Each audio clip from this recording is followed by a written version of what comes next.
Last week was Crunk. I mean, we had Blestina in the building. She graced us with her voice and her testimony, and she actually released a video version of the song this past week. So you want to go check that out on her page.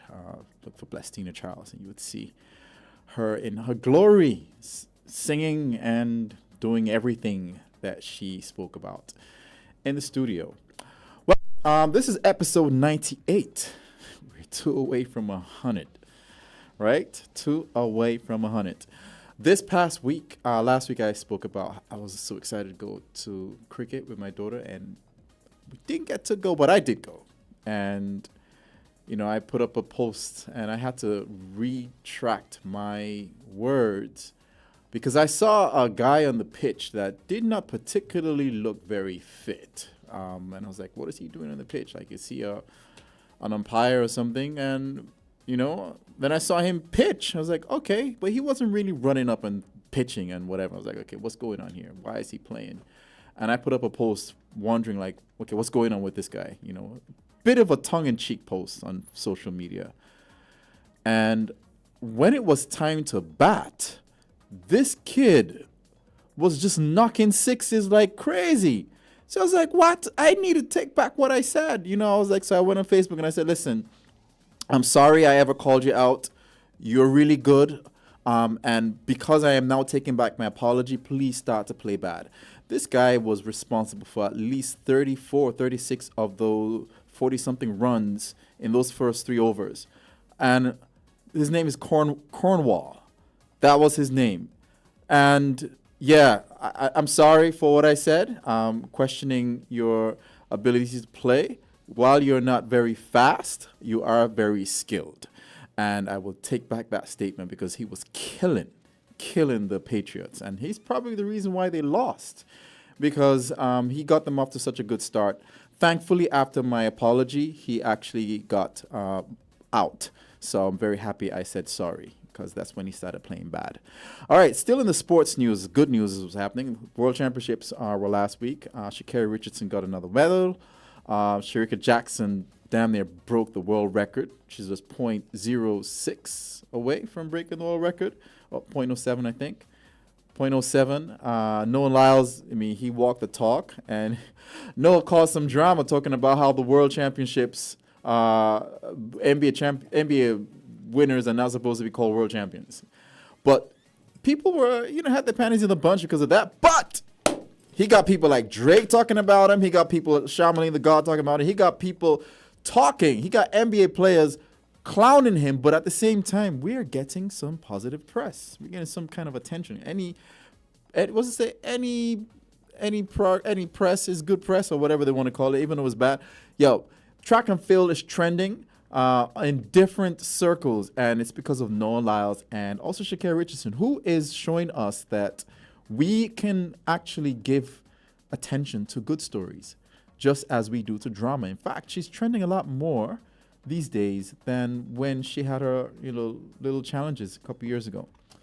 Femke Ball brought down the house in that 4x4 epic comeback, which I know you guys are going to revoke my Caribbean citizenship, but I was actually rooting for her to win. Even though Jamaica was in the lead, I just thought that, listen, she fell in the first relay in the games, and it was only right that she won in the same way that she lost, which is by being run down by someone else. And so, very happy for Femke Ball over there.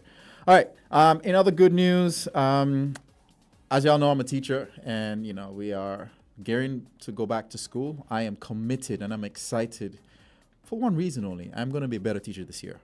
I know what I need to do to improve, to be better, notwithstanding the fact that 81% of my students who took pure math passed. I am very proud of them. And while people may say, well, you did well as a teacher, I'm like, no, they did well as students. They put in the work eventually with all the extra classes and everything, and they did not only the college proud, but themselves proud, because they were petrified of this subject. And now a bunch of them are coming back for Unit 2, so I'm very, very happy for that. But while this week we were in school for orientation, and we had an amazing experience today with Cutout, that was done in stuffy style, where students were able to take pictures with a very positive, colorful looking cutout that we're going to share with you on the social media event. It's up there on the stuffy page, by the way, but that's just a little sneak peek. But we took videos of students saying positive affirmations and just having fun. The ones that chose to take pictures and those who didn't take pictures. We actually had Jonathan Black, JB himself in all his glory, come in and take pictures. And what I have to tell people is that, guys, this is your only chance to get a picture taken by this amazing talent for free. And that worked, right? And so, yeah, that's that with CFBC. And my daughter is going back to school next week. I love her dearly, but I'm so happy that she's going back to school. This is amazing news, okay? She eats very well. She eats really, really well. And so that means I'm constantly, Dad, can I have a snack? Dad. And I'm sitting down. I think these children are programmed to just come and ask you for stuff when you sit down, when you're ready to rest. She does it every single time. But I'm happy for her, as I am happy for me. She's happy to go back to school, and I'm happy for her to go. And every parent who has had to deal with children over the summer, I am happy for all of you. Help is on the way. The government, don't forget, the government gave parents vouchers of $250 to help with your school expenses through JAD. We spoke about this last week. Still talking about good news with the government. The Prime Minister spoke about his investment into the educational development of the youth by presenting 63 scholarships to students within his constituency attending primary and secondary school. And the ceremony that he spoke about was called Caring Hands Supporting Our Children, which is held at the National Heroes Park in Connery on Wednesday, August 30, 2023. Scholarships were awarded to 7 nationals in St. Kitts to pursue studies overseas that include GIS, that's Geographic Information Systems, Environmental Land Management, and Sustainable Land Management as part of the Global Environment Facility National Project. They're going to come back and make the place green again. Next piece of news locally. Small businesses in St. Kitts will now be given the prominence that they deserve following the official launch of the Ministry of Small Business and Entrepreneurship during a ceremony this morning, on the morning of August 29th. I thought this ministry existed already. Maybe they're just calling the name something different. But I know some people got some awards. Anastasia was one of them, and I'm so happy for her. All right, that's it for local news. We got some news being made internationally. This is pretty cool. We always thought about how we can actually get electricity wirelessly, and now we're actually getting closer. A discovered enzyme turns air into electricity, a new clean way to make energy dreams come true. Sweet. Australian scientists have discovered an enzyme that converts air into energy by using the low amounts of hydrogen in the atmosphere to create an electrical current. This enzyme in question is called HUC. What the huck is that? It's made by bacteria and helps them in growing and survival in soil, in the oceans, in volcanic craters, and even Antarctica. Monash microbiologists have now discovered that they can make electricity from thin air.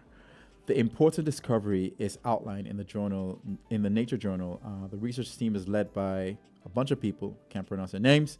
Anyway, HUC acts as a hydrogen gas scavenger, unlike other known enzymes and chemical catalysts, and it can consume the gas below atmospheric levels. In this way, it's like a natural battery, making small electric current from air or added hydrogen. Science has been stumped as to how it worked.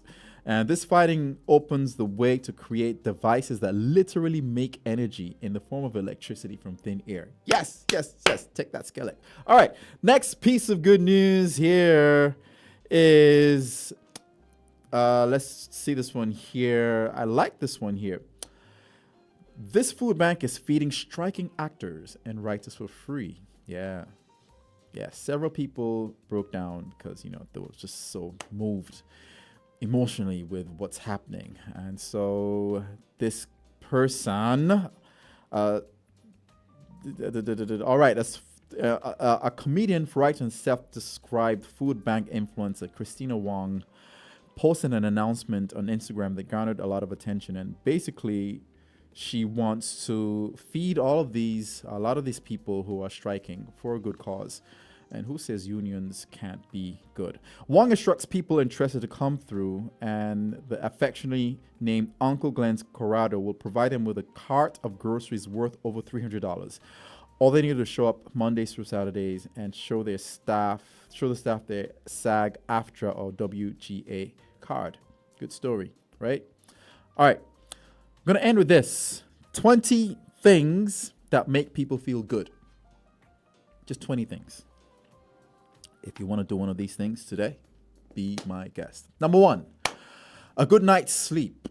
Number 2, a sunny blue sky when it's not very hot. Number 3, summer. Number 4, receiving a compliment of praise. Well, I can give you one. Giving one is also makes me feel good. Number 5, booking a holiday. Number 6, crying with laughter. Number 7, getting a quiet moment to yourself. Number 8, eating your favorite snack. Number 9, pets being happy to see you. Yes, I like this one. Number 10, looking back at old photographs. Number 11, finishing a great book. Yep. Number 12, helping an elderly person with something. Number 13, finishing a workout. Number 14, hearing children really belly laughing. Number 15, finding a parking space when it's busy. Number 16, a newly clean car. Number 17, when your football or other sport teams wins. Yes. Number 18, a heart-to-heart with a loved one. Yes, this feels so good. Number 19, volunteering or helping others. And number 20, finding out your children have done well at school. Yes, that's such a good segue to what we're going to be talking about tonight with a stalwart in the person of Miss Jillian Musgrave Archibald. So we're going to take a little break, and when we come back, she's going to be here in her glory and doing what she does best. All right.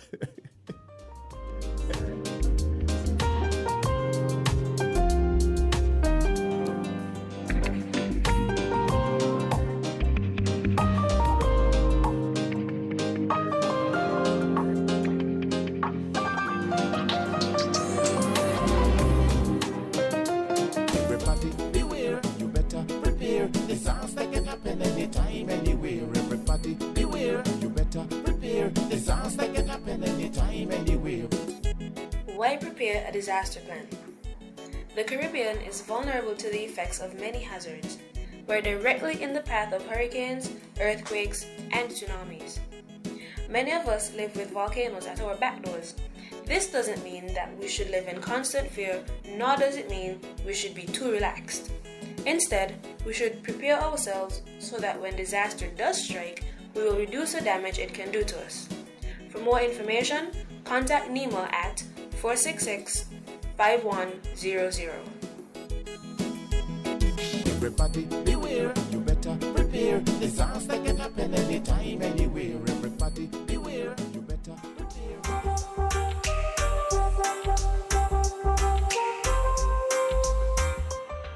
Can y'all see me? Can y'all see me? It's on? Okay, so how are you, Miss Musgrave Archibald? I got it right this time because I don't want your children okay? to disown you. Thank you so much for coming. I didn't know you were going to say yes. And when Kimon was like, yeah, she like to bang Shimauchi, right? I said, what? That's what she said, but I'm happy that you're here. I'm happy to be here as well. Wow, Kimon sounds like you. Really? Yes, she's really your child. You guys have the same intonation. Really? Yes. Wow. Well, she's my child. That is quite apparent for a parent of her. All right, so what's the best thing about today? Best part? I woke up. You woke up? I had something to eat. That's a good answer. Had something to eat. Was it something that made you feel good? Sort of. Oh, see, that's Kimon again. Kimon uses that phrase often. She's my child. Wow, sort of. That is your child. Wow. So, you grew up And I'm sorry to say this, but you grew up in the 50s, if I'm correct, right? Yes, 50s, 60s, 70s, 80s, 90s, Right. 2000. I am interested in those because I didn't see those days. And what was it like seeing the world in only black and white? Because the pictures I see in the 50s was black and white. So there was no colors anywhere, right? Well, that is what we knew, so we had to accept them.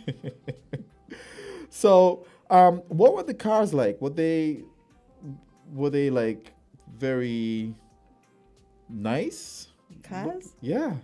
Cars are always nice. Whichever generation they're in, they're always nice. What was the it car of that time? Do you remember?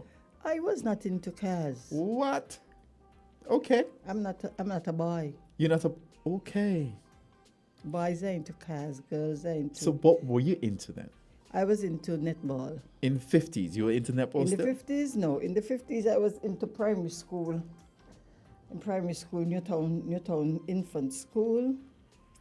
In the 60s, I went to girls' high school. Only girls. Girls' high school. As a matter of fact, your mother taught at the girls' high school for a brief while. She before- taught you? Yes, I think it was English. My mom language. taught you? Amril Walwin. What? My mom taught you? Yes, she did. This is like a full circle. Yes, Like it my is. mom taught you, your daughter taught my daughter, That's right. and now you're here. Amril fact. Walwin and Annette Walwin. Fun fact of the day. What was my mom like as a teacher? Like, was she strict? All teachers were strict then. Oh. Okay. So that's where you got it from. We didn't have a choice. So talk to me about what it was like with the food back then. Is it different from now in those days? Well, growing up, we didn't have this sort of chicken and chips and pizza and the sort of stuff. What y'all had? We had grown provisions and rice and corn and dumpling and saltfish and fish from down the bay. And on Saturdays, we had mutton soup. And on Sundays was the big meal. You had rice and green or rice and peas with the meat that was bought from the market. Or maybe, if you were fortunate, you could buy chicken from frozen foods. Or Wow. the majority of us, we had yard fowls. Yep, meat and fish. And my my aunt told me about how they used to like preserve stuff when they didn't have like a fridge. Like Right. something about Corn pork. what's that? When you buy fish and corn and stuff, Mm-hmm. you put a lot of salt on it Mm-hmm. and you put it out in the sun to dry, and that would help to preserve it. Wow. By the way, guys, I'm not seeing the feed on Facebook, by the way. So I don't know. It's up. Okay, well, I'm not seeing it. All right. Well, interesting. So you guys had that's because you guys didn't have like fridges and stuff? Right. Yep. So having a fridge was a thing of The higher echelons of society, they had fridges. We used to buy ice. They had a lot of vendors that used to go to the factory or to the government ice plant, and they bought the ice and they wrapped it in crocus bag, and we call it migas, but I think the correct name was bagas, to preserve it. And when you come from school and you have your sugar and water or your Kool-Aid, you go buy Miss Archibald or buy Miss Thompson, you buy a penny ice or 5 cents ice, and that will cool down the drinks. wow. So much we take for granted these days. So Yep. cold water was not a big thing then. No. Oh, no. Man, everybody used to drink from the standpipes on the street, and we didn't get sick. The few persons that had water in their yard, a real few. Interesting. So what was fun though? Like you guys used to play a lot outdoors or In my growing up days, yeah. our main thing was skipping. Jump rope, like skip. Jump rope, Oh. right. That was our main thing. At school, we played a game called Hit Up. What's that? You have a ball, a sponge ball or a tennis ball, and somebody, I don't remember how they chose the person to start first, but that person would go out front and hit up the ball, throw it up and hit it. And then the other girls would try to catch it. And whoever catches it, they now go to the front and hit up the ball. We used to call it hit up. That's not being played now. Guys, check the feed again. Huh? I'm not seeing it at all. So please check it. All right. So can you still play that game? I think people could play if some of the older persons were go to and say games we used to play and stuff like that. And skipping, and boys in particular used to play pitch. With marbles, right. That's right. You form a ring, a circle, and you had something that we call the socket, and you throw up your marble and who reach inside or nearest the socket there, they will come down and pitch first and stuff like that. Okay. What? Wow. Interesting. I am very intrigued. So, were you the good kid, or you got in trouble from time to time? I couldn't afford to get in trouble. Well, you say you were a good girl. Even if you wanted to be bad, the parents in those days were very strict. A lot of stuff that young persons are getting away with now, it was unheard of in our day. Wow. So curfew was curfew. Curfew was curfew. And eat And all your food too. Eat all your food.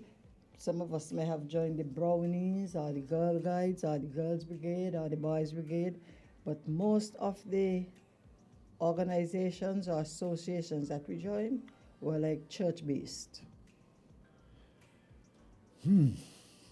So you see, when we were growing up, we sang lots of songs featuring somebody that you must know. Jack. That fateful day when he fell down. Jack and Jill went up the hill? Right. So what really happened that day with Jack? I don't know. You tell me. No, I wasn't around. It was Jack and Jill. Well, I'm Jill, but I wasn't with Jack. You wasn't with Jack? No. So which Jill was Jack with? The Jill down the road.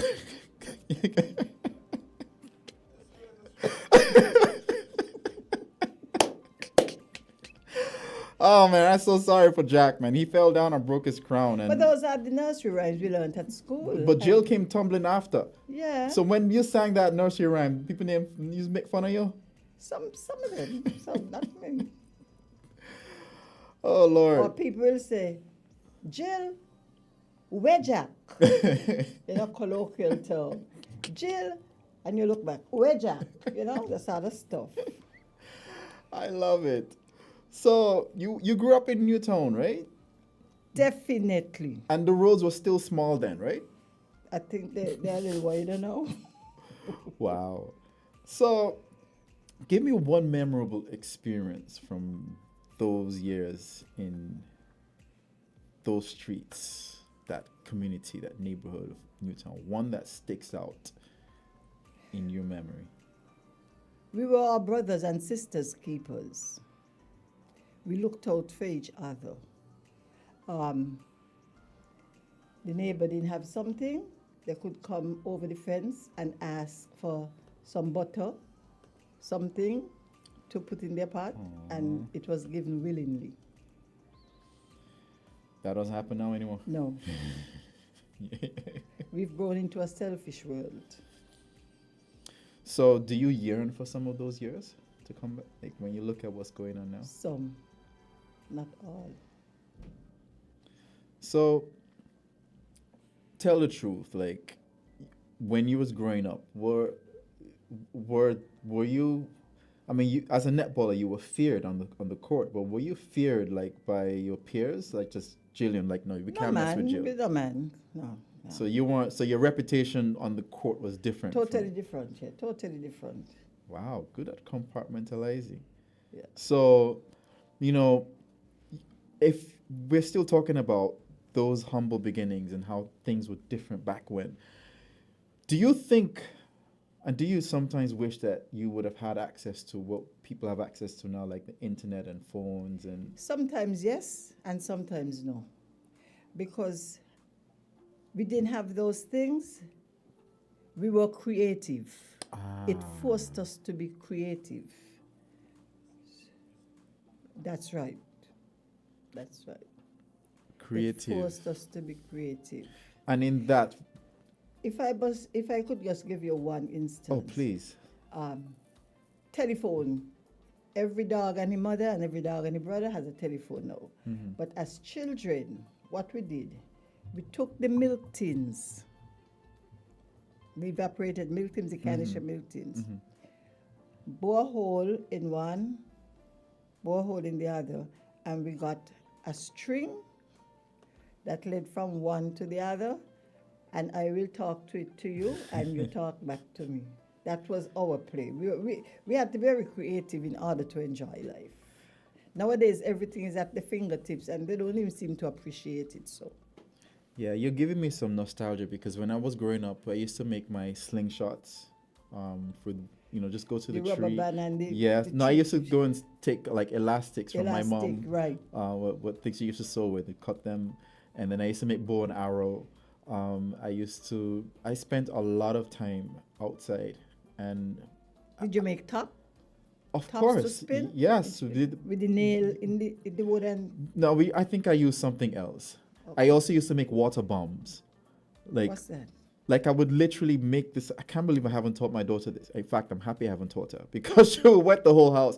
But we were able to literally make with paper a bomb, like an actual sphere, and put water in it, and just pitch it.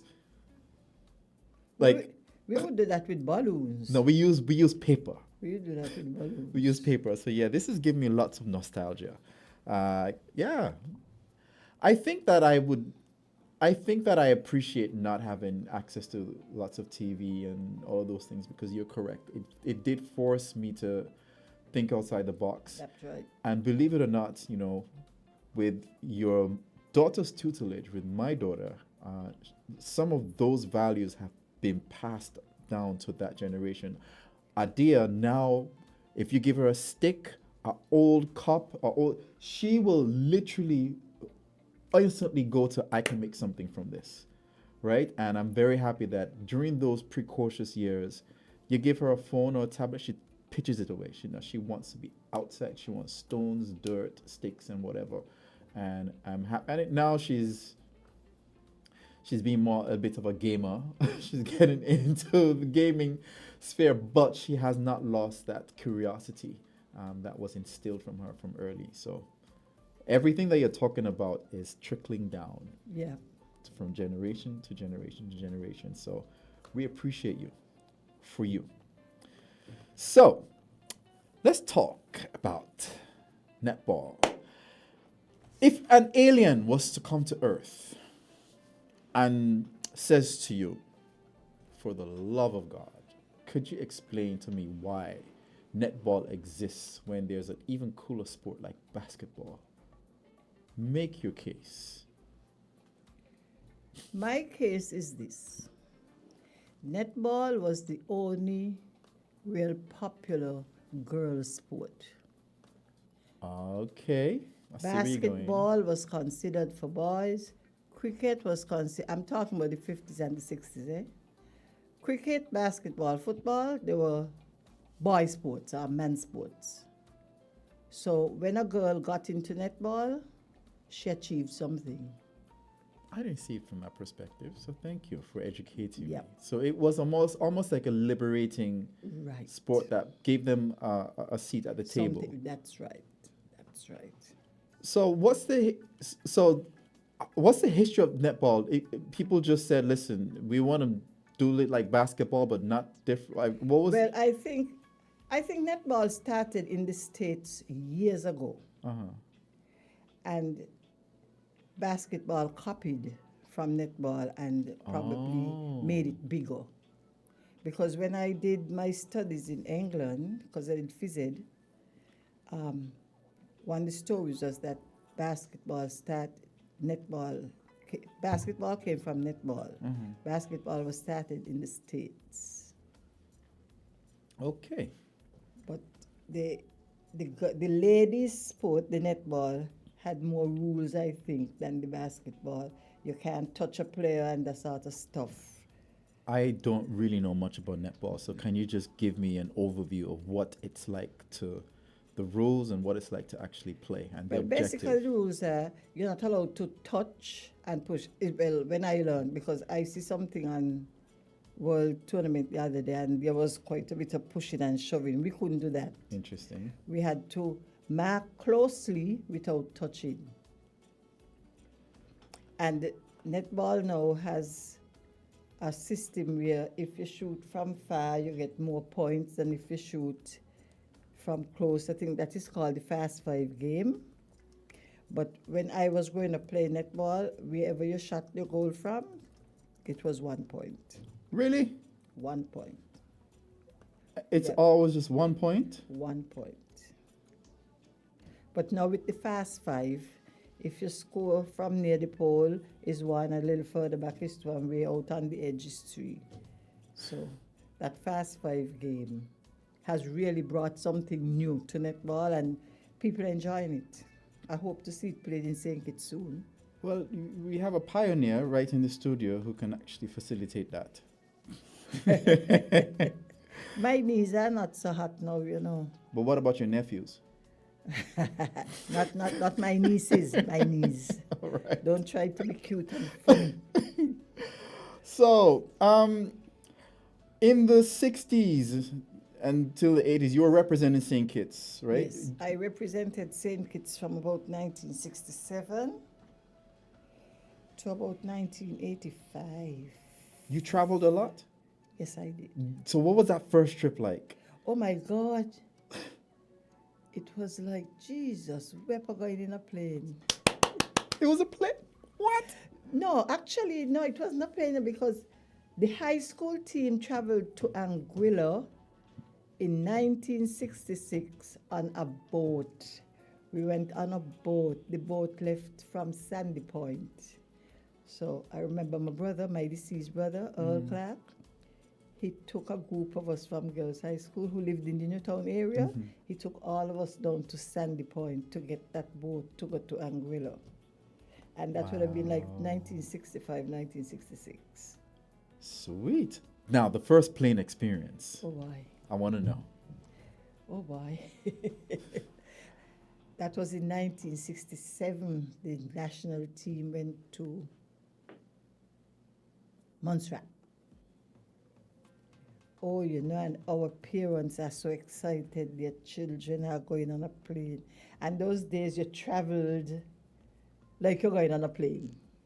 Yeah, in style. Shoes and socks, and you know, your hair nicely iron and that sort of stuff. So it was like exciting, very, very, very exciting, because the most of us on that national team were school children. And your parents weren't afraid? No, man. There's no phone, like they can't message you and say, how are you doing and everything. They didn't even hear from you till you came back? Till we came back, yeah. And that was not, Yeah. wow. I can't even picture that now. Normally you have to They'll probably hear the scores on the radio. The matches were being broadcast, but not all. So they would hear the scores from the radio, but not TV there to watch and this other stuff. What? So that was a turboprop plane. Give me the jet experience. You guys did you get fly far on a jet for any of these games? No, not really. It was just in the Caribbean. Just in the Caribbean? Just in the Caribbean. I forgot, like the US and stuff don't really. No. Well, the US is now playing netball, but as we said before, who could afford to go England? In those days, you'd have to go by boat anyhow. Wow. The people who left in the 60s and probably early 70s to go to England, they went on boats. To play? No, to live. Okay. Interesting. So you were a feared competitor. What was it about you that people were afraid of? My height and my accuracy. Because now you're talking that you can't touch, you can't do anything. So I was wondering, like, What was there to be afraid of? Like you can't be like, you know. But did you talk smack? Would you able to just say listen and mentally get in their head, or you just Yeah, like, yeah, you could talk them. Yeah, you couldn't get in the head. oh, Yeah. so you use that too? Yeah, and they used it on me too. But you had a block. That's right. While you're there, you know what you've gone on that court to do. So, the trash talk. Amazing. So now, were you like a little celebrity, like back then? Like, were people knew you? Were you like Well, the people best? knew me because of the netball. I wouldn't say I was a celebrity. I was popular, but not a celebrity. So who all were from that original cohort of people who were traveling with you? Okay, the first, oh my God, 1967. There were quite a few girls from the girls' high school team. We had Delia Phillip, Leona James Brathwaite, Vera Lachlan. We had Georgina Archibald. She was not from girls' high school, but she was from the senior school. Georgina Archibald. We had Carmen Versailles, Bernadine Allen. I think we had Hilary Francis Lewis on that first team as well. Wow. And were you, when you were playing these other teams, were they like, guys, St. Kitts is coming, we have to be on a game? Not originally. As a matter of fact, the first tournament that I played in, which would have been St. Kitts' second tournament, became second to last. Okay. The only team that we won was Antigua. Yeah. And I remember after that, every time the team is going out to play, they used to have netball was very popular at that time. So guys used to come to the park to look at us practice.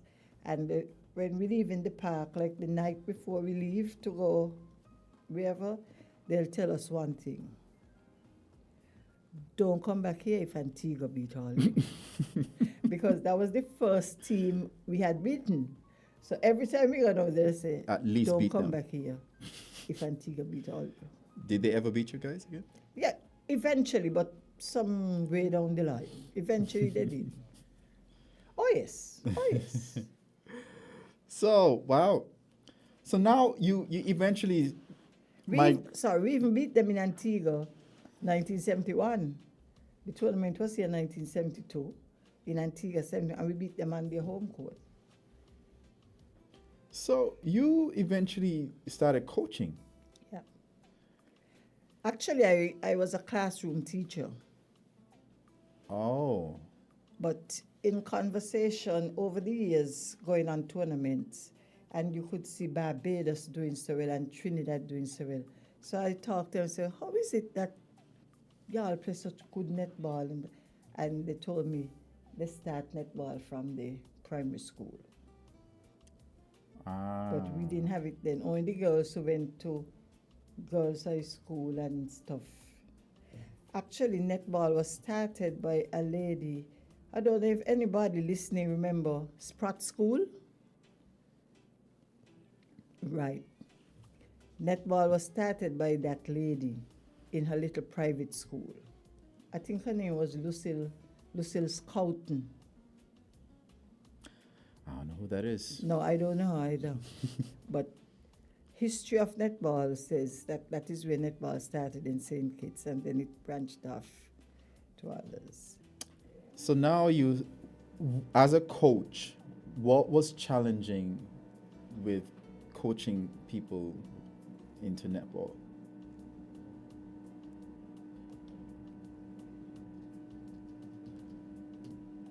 I started my own club when I left school. I started with Dolores Hobson. Dolores Hobson and I started the Coca-Cola Shamrock in 1970, Oh, way back. way back when. And we are still in existence. 53 years this year. We are still in existence. Who do you all play? Other teams in St. Kitts. They have other clubs?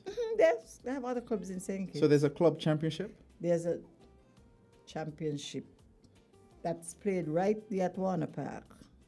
Typically, is there like, is netball an outdoor sport or indoor sport? Outdoor and indoor. When it rains, can you don't- play? We don't have any indoor court in St. Kitts. Do you think if we had indoor courts, more people would want to play netball? I think so. Because the surface that they play on would not be as hard as the concrete. Oh, is concrete you play on? Yeah. That's very unforgiving, especially with knees and shins, and especially knowing that you have to stop on a dime.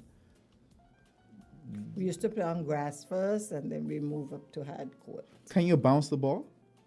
You could bounce it to a player, and you can bounce it once to gain control of it, but you can't bounce. So okay, so you get the ball, and you want to go from point A to point B. You just You pass it to somebody and get to the other point. oh, so you can't run with the ball. No, you can't run with the ball. So when you get the ball, you have to stay stationary. Stay stationary. You're allowed to move one foot in either direction, but if you lift up the other foot, you cannot put it down, because that will be considered a step. Okay, let me picture it. So you get the ball, you have 2 feet on the ground. You jump, You can jump up, catch. jump catch, and stay there. You could move one foot in any direction. 1 foot in any direction. That means with one pivot, there's one Right. foot must stay on the ground, You got it.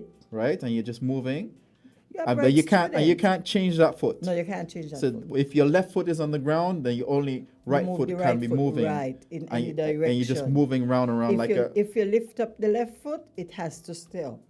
You cannot put it back down. Okay, so then that means you're not moving in any direction. You just take it up. Oh, Lord, I am confused. So I take up my left foot is on the ground. Your left foot is in the ground and your right foot is doing the movement. Staying on the ground. Yeah, the left foot stays on the ground, the right foot moves from left to right or right to left, and you see somebody go there, then they move, so you move the same right foot to pass it over there. Oh, that sounds very, not very easy. It is easy. I don't know. I guess I'm I'll spoiled. take you up the park one day and I'll show you. That would be great. I would love my daughter to come and see what that looks like too, because she's missed out on some live sports. Recently, we were supposed to watch cricket, but that didn't happen. But netball, I think she might be fascinated by that, especially with the skirts. She likes to look very cute in her short skirt. My daughter is getting to that stage now. Wow. So, do netballers eventually start playing basketball? Some of them do. And do they find it challenging to transition? I don't think so. I don't think so. Huh. Well, I'm reading that it's actually grown in popularity with men and boys in some. Netball? Yeah. Yes, it is. Australia and England, they have a male league and stuff like that. Mm-hmm. Can they dunk? Can you slam dunk?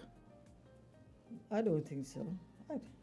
I just want. Maybe if the men could jump up and do it, but I don't think any woman or female going to go up and slam. But can you jump up and shoot?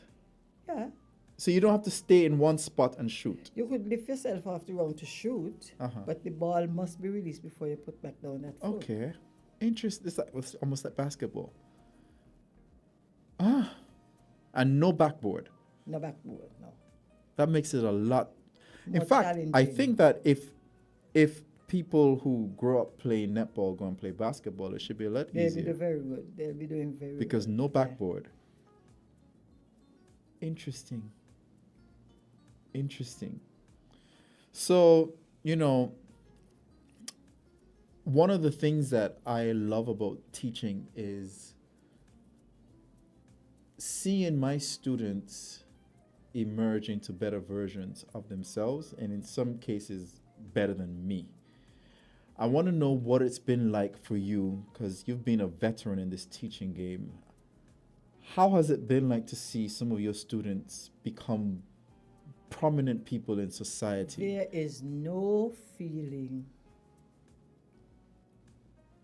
You can't describe it. Wow. You can't describe it. I taught Jeffrey Hanley at Newtown School. See? And you taught him in primary school? Yep. See, what was he like? I mean, those days, would you see him and say, yeah, he? No. He was a jolly fella, you know, but Wow. I really look at him as a minister of government. But he was always kind and that sort of stuff. But They said teachers get paid terrible, but I think that's one of the things that those intangibles that we can't really put money on, that you are influencing the lives of these people who will become someone, and they will give back in one way, shape, or form. And I'm sure you've experienced that in Yep. you go into a business, you may not have to wait in line, you may not have to want or ask for anything because you have been a part of this person's life.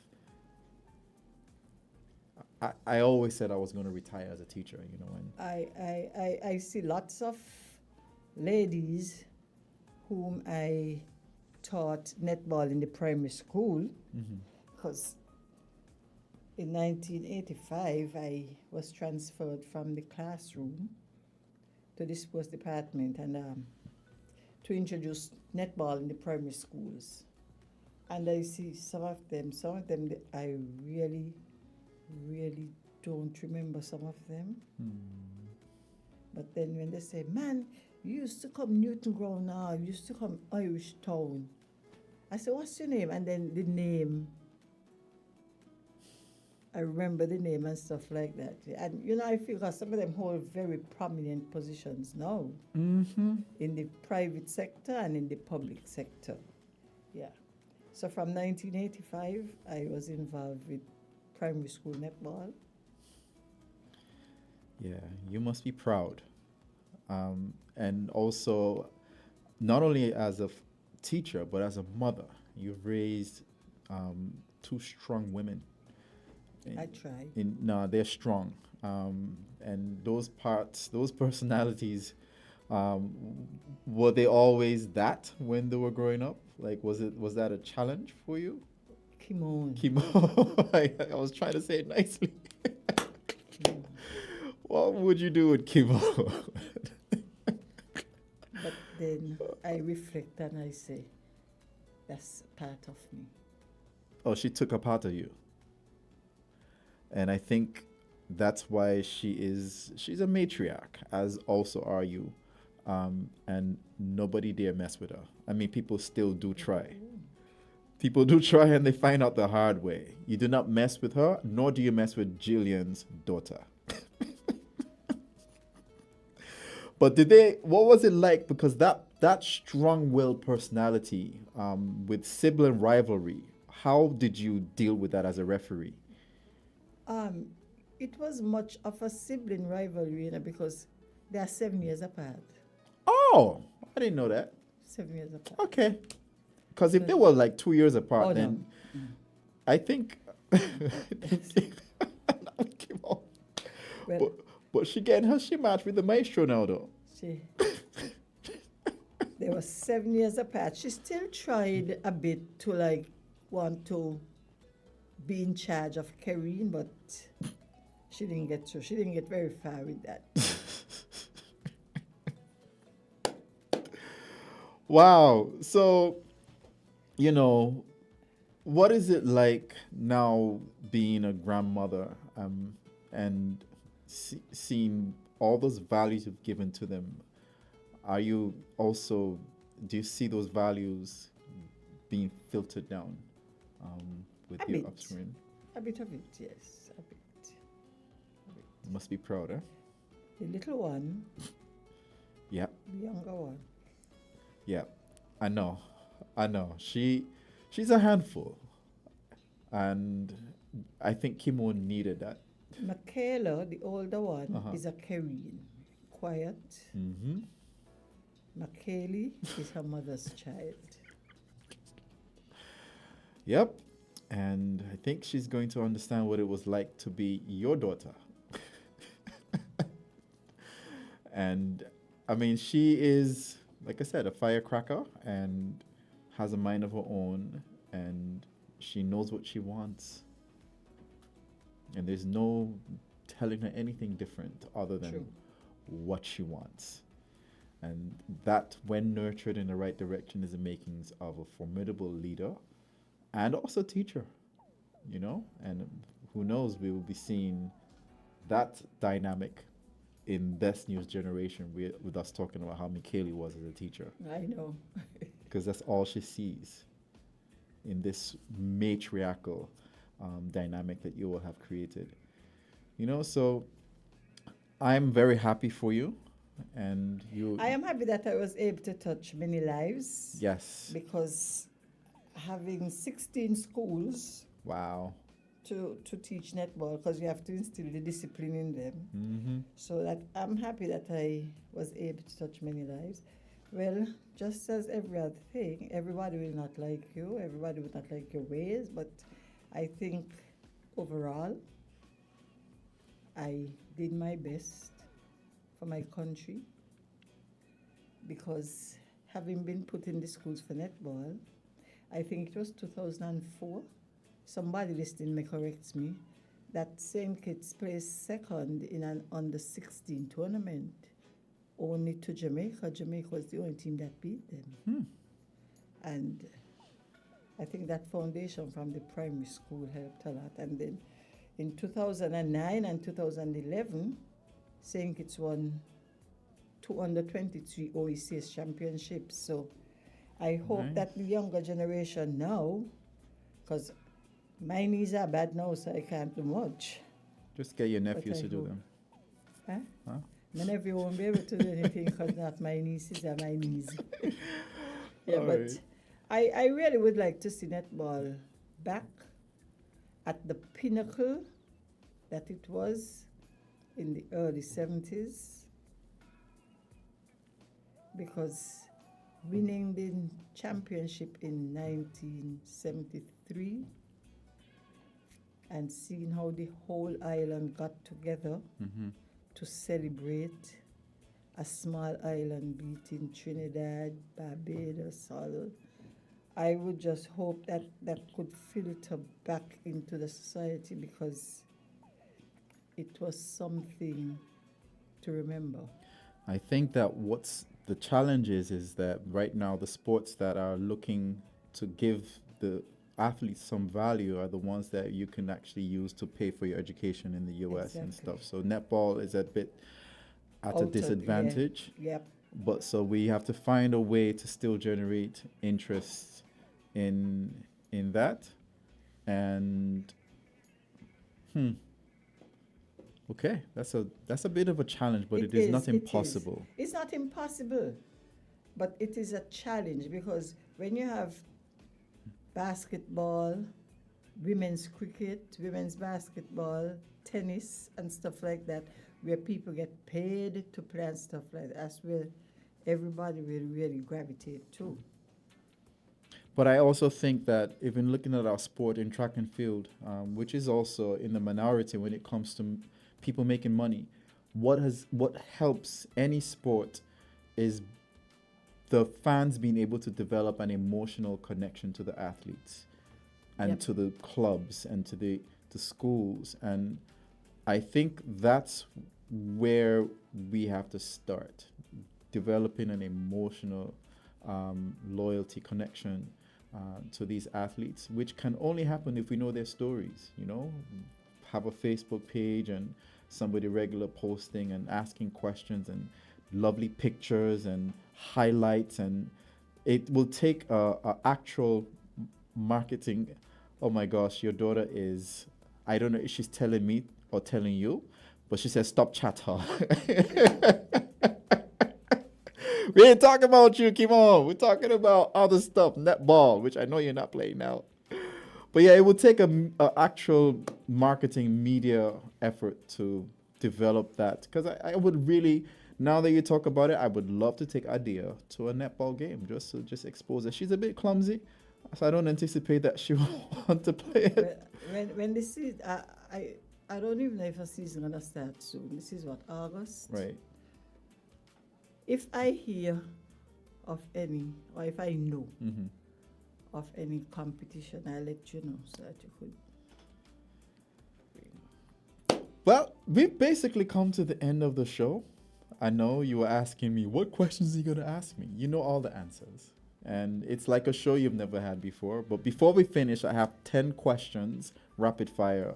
You just answer them as kindly. I'm asking them first person, and you just kind of let the audience get to know you a little bit more. All right, number one, whenever I have cravings, this is what I crave for.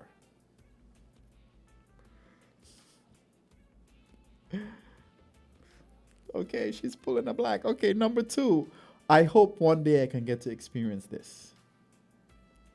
Experience a world netball tournament somewhere Okay. far. Number three, I'm an expert when you ask me to cook this meal. Oh my God, I hate cooking. I'm an expert when you ask me to make marby. Okay. Yes. Yes. I know this. I know this because I drank your Marby before, and it's amazing. All right. Number four, I instantly smile when I think of this. See, she's thinking of it. She's thinking of it. She's thinking of it. She's even laughing. Oh, you got to tell us. Spill the beans. I instantly smile when I think of how my granddaughter is cheeky. Okay. Yep. Yep. Number five, I wish I could play this musical instrument very well. Piano. Okay. Number six, a role model I look up to. I looked up to Pamela Tyson, the late Pamela Tyson. Number seven, one way to improve education in the Federation is. Oh my God, I would have education. Just pick one. One way to improve education in the Federation is, my God, It's too many. Let's go to number eight. it's too many. I kind of wish my daughters got this part of my personality. The humorous part. The Kim on got jokes. But I think I see where you're coming from. Before, Especially Karine. okay, I don't know much about Karine, but okay. Number nine, eventually I want this to be my legacy. The fact that I contributed to my country as an ardent netballer and teacher. It's The powerful. legacy of touching so many lives. Okay, wow. It's very inspirational. And number 10 is what I ask everybody on this show. The best part about being on the show is People get to know who I am. 50 Shades of Jill. People, there you have it. I told you guys last week we were bringing somebody who likes to talk, and here she is in the flesh. And You didn't have any calling question. oh, she's saying we didn't have any call-in questions. Well, we haven't done call-in for a while because Okay. people typically don't call in. Okay. I don't know why. People like to listen, like my producer says. So I have been discouraged from saying call in. People typically have not. They just listen. As a lot of them actually will be listening online. And we got one comment from your daughter, which was stop chat. So we're gonna stop chat. And she's calling these things like a what? She's saying you're like ice cream. All right. So. She may not miss you. People, thank you guys for listening and for contributing and Thanks for having me. and thank you for coming. And yeah, we will come and watch netball. I'll let you know when it's Let done. me know. Till then, till next week, I want to remind all of you to be kind and to spread love. And can't wait for school to start for these little ones. Yes. Bye. Bye. Have a good evening, everyone.